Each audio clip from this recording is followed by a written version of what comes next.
Topic po natin, 10 bawal gawin bago mag-shower o bago maligo o mga bagay na hindi mo dapat ginagawa bago ka maligo.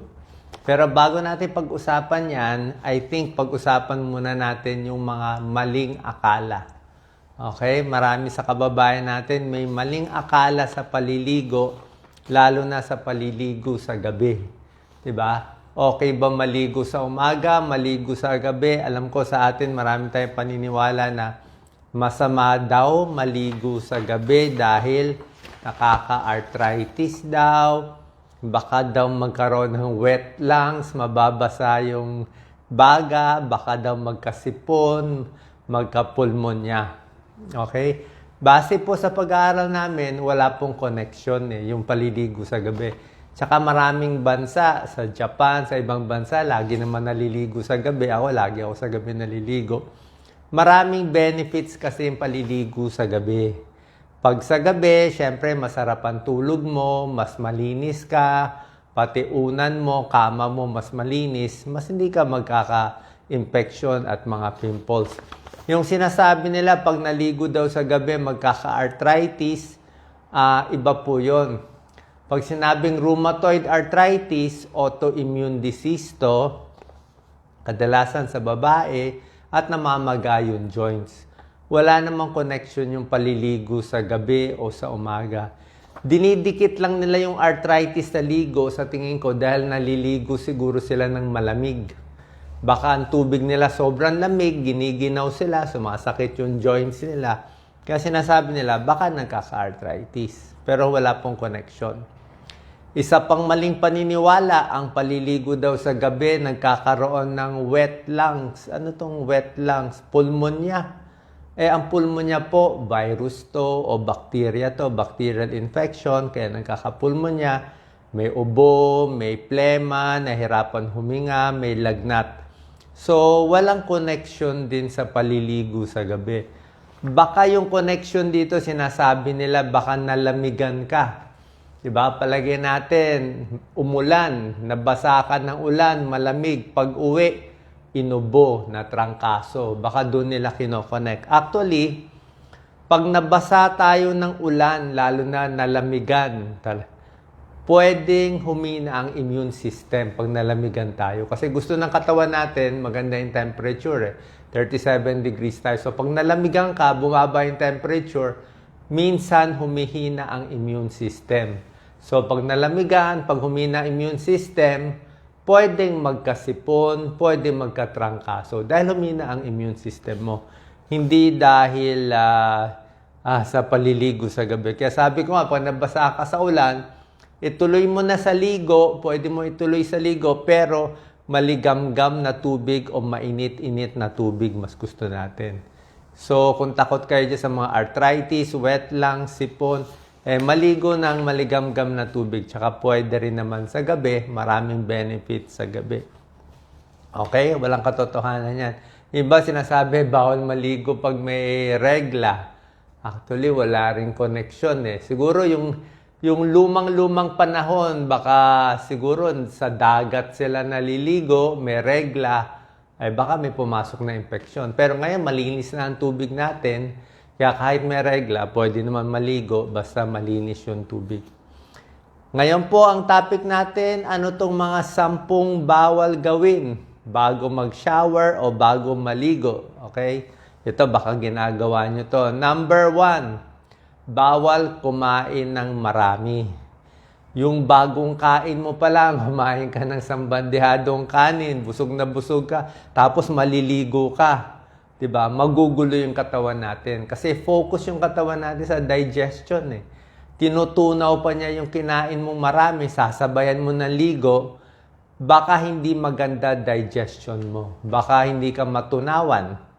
Okay? Baka mahirapan yung katawan mo, busog na busog. So, hindi alam ng katawan mo, maliligo ba siya o tutunawin yung pagkain.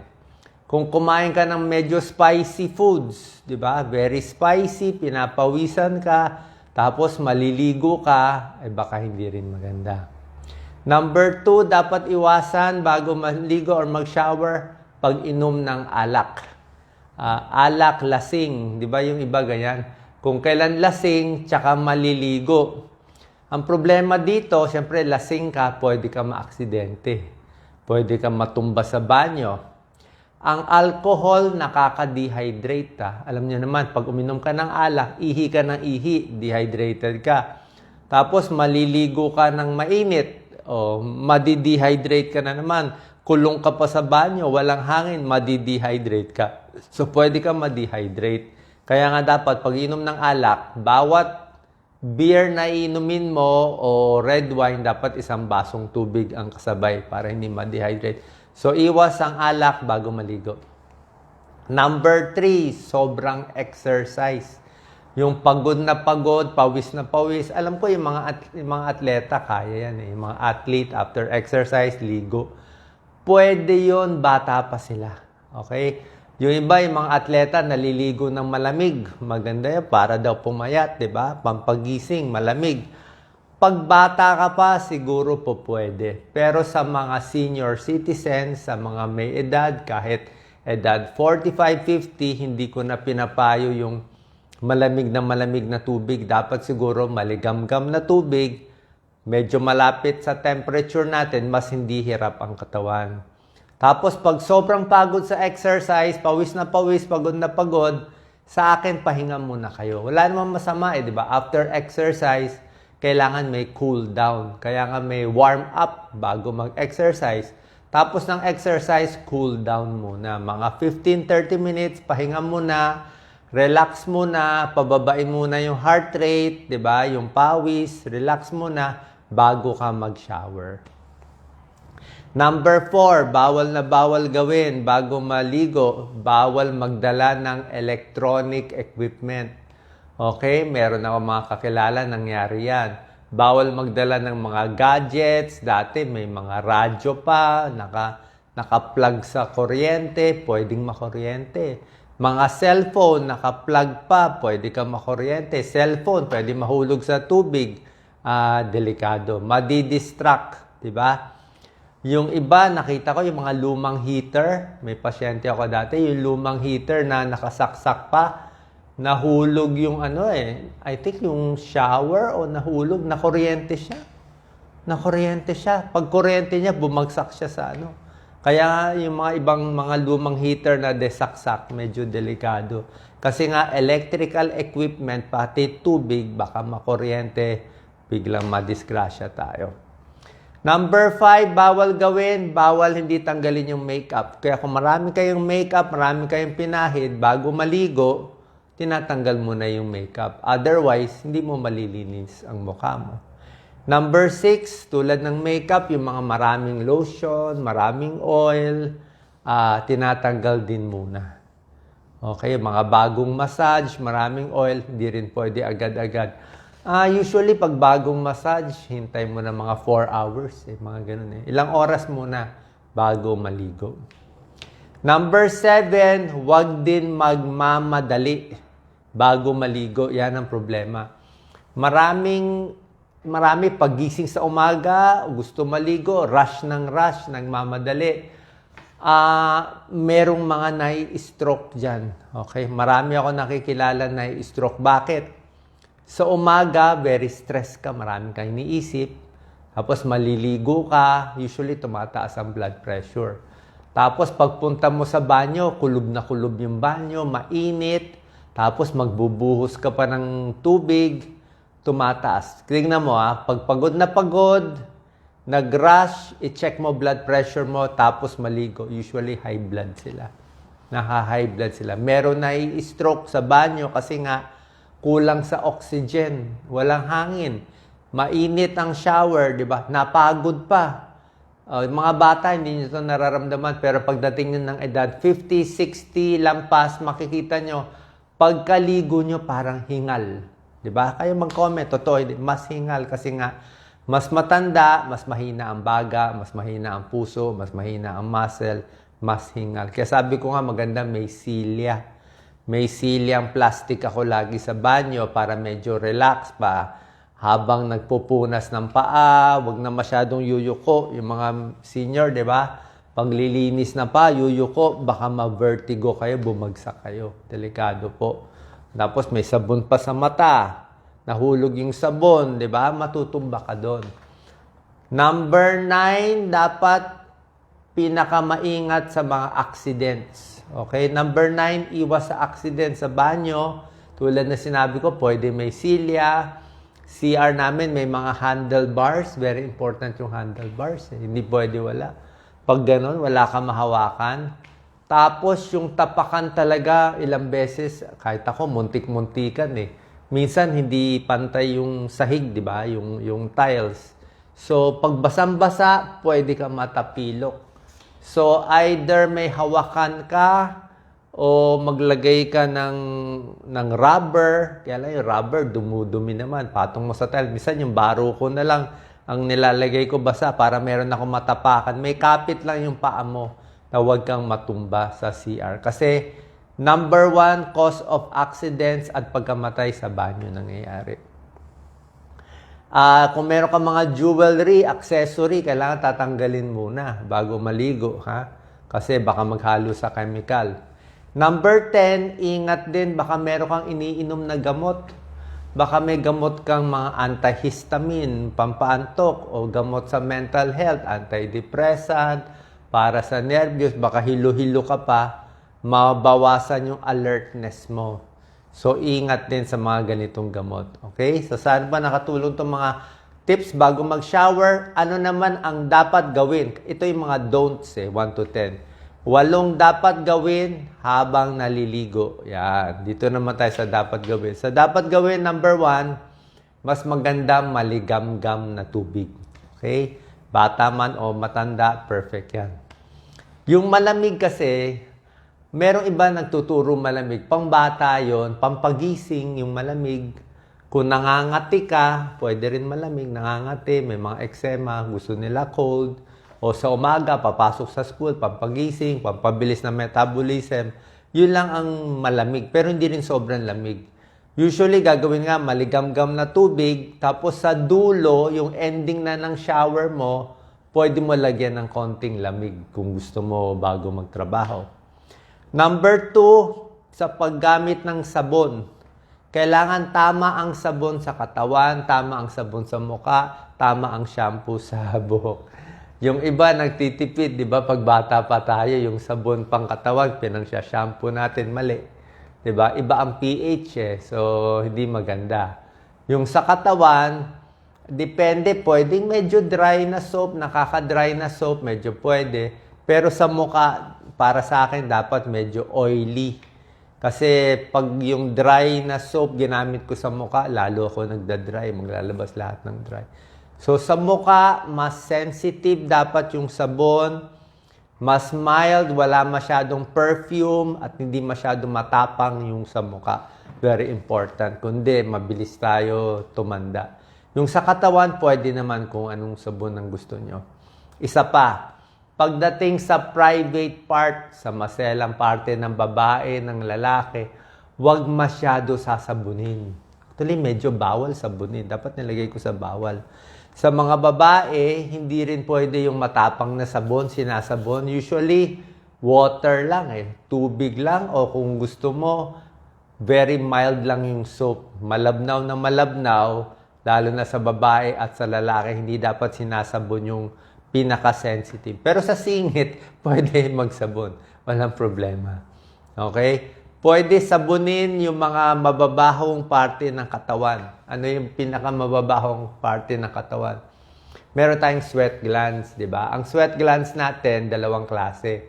May sweat glands tayo na hindi maamoy, hindi mabaho. Yung dito, sa kamay. Walang smell yan, pawisan ka. Okay? Sa harap, sa likod, medyo walang amoy yung sweat glands. Pero meron tayong naglalabas ng pawis na maamoy. Okay? Special parts ng katawan. Ano to? Kilikili. Okay? Singit. Sa paa, sa daliri ng paa, maamoy. Actually, pati sa batok, sa scalp, maamoy din yan. So, yan yung mga maamoy na parts. So, yan yung mga maamoy na parts na may sweat glands, yun ang pwede mong sabunin. At pagkasabon nitong kilikili, singit, pati sa paa, dapat tinutuyong tuyong-tuyo. Yan ang secret. Minsan magtataka kayo, ay nagpunas naman ako maigi, ba't nangangamoy pa rin? Ba't may body odor, maamoy pa rin? Kasi hindi mo tinuyo ang parts. Dapat tuyong-tuyo para hindi tubuan ng mga bakterya, hindi mangamoy agad. Isa pa, dapat kasama sa bawal. Kung meron kang makakapal na kalyo sa siko, sa tuhod, kung anong part sa'yo na kinakalyo, bawal kuskusin masyado.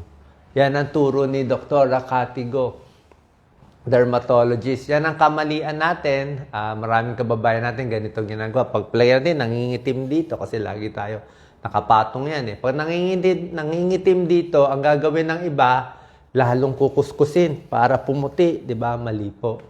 Lalo mo siyang kukuskusin, lalo siya mai-irritate, lalo siyang kakapal, lalo siyang mangingitim. So, dapat hindi lang ginagalaw. Normal lang na sabon, tapos wag mo nga masyado patungan, lagyan mo lang ng lotion. Unti-unti lang dapat mawawala yung pangingitim. So, hindi dapat kinukuskus. So, sabi nga ni Dr. Katigo, bawal ang 4 na K, bawal kamutin, kalkalin, kutkutin, at ano pang mga K, bawal. Okay? Number 5, dapat yung CR natin may hangin, may konting oxygen. Lalo na kung may sakit sa baga, merong sakit sa puso, kailangan may konting hangin. Huwag masyado mainit. Okay? Sa ibang senior nga, sabi ko, kung kayo-kayo lang sa bahay, huwag na ilak. Mamaya kasi matumba maaksidente, tapos tumawag siya, hindi makapasok sa banyo. Ma-stroke. Marami ako nakita na stroke sa CR. Marami ako nakita emergency, bagsak yung ulo, tumama sa sahig, sa dingding na semento, dudugo sa ulo, emergency. So kung nakalak, mahirap sisirain mo pa yung pintuan. So dapat well ventilated, huwag madapa, tapos gusto ko nga may plastic na silya para stable. Number 6, yun na nga, mga shower cap at mga shower mat. Number 7, sinabi ko, pag maliligo pala, dapat basang-basa ang katawan. Bago ka magsabon, kailangan basang-basa para bumula. Sa buhok din, kailangan basang-basa yung buhok bago mag-shampoo. Pag hindi mo binasa maigi ng tubig ang buhok, ang katawan, parang useless yung sabon mo. Useless yung shampoo mo. Okay? So, basang-basa and afterwards, idadry mo. Finally, pag dry ng katawan, dampi-dampi lang. Sa buhok, ang pag-dry, dampi-dampi, huwag gaganunin. Ang buhok kasi, nalalagas talaga yan. Mas matanda tayo, mararamdaman nyo yan. Pag edad 40, 50, pataas, 60, ang buhok nyo, dati makapal, ngayon manipis na. Dati makita mo, ang kapal ng buhok ko, ngayon manipis na. Dati, pag bata ka pa, konti lang malalagas. Pag tumatanda ka, mas marami na malalagas. Kasi tumatanda, numinipis yung buhok, humihina. Plus, pag basa ang buhok, mas marupok ang buhok. Mas basa ang buhok, mas mahina siya. Mahabang siya. Kaya wag mo masyadong kuskusin yung anit, lalo na sa mga hairdresser, mahuhulog yan, malalagas yan. So, ang ligo, dapat konti-konti lang, gentle lang. Once a day maximum, wag din twice a day, baka malagas yung buhok. At pagdating sa shampoo, tamang-tama lang. Okay? Konting shampoo, lagyan ng tubig bago sa buhok. Wag din sobrahan ng shampoo. Pag sobra daming shampoo, sobrang tapang, nai-irritate din yung buhok. Hindi rin maganda. Mas nalalagas din. Okay? So, sana po may tulong to sa mga tamang gawain at maling gawain bago mag-shower, bago maligo. Salamat po. Share po natin.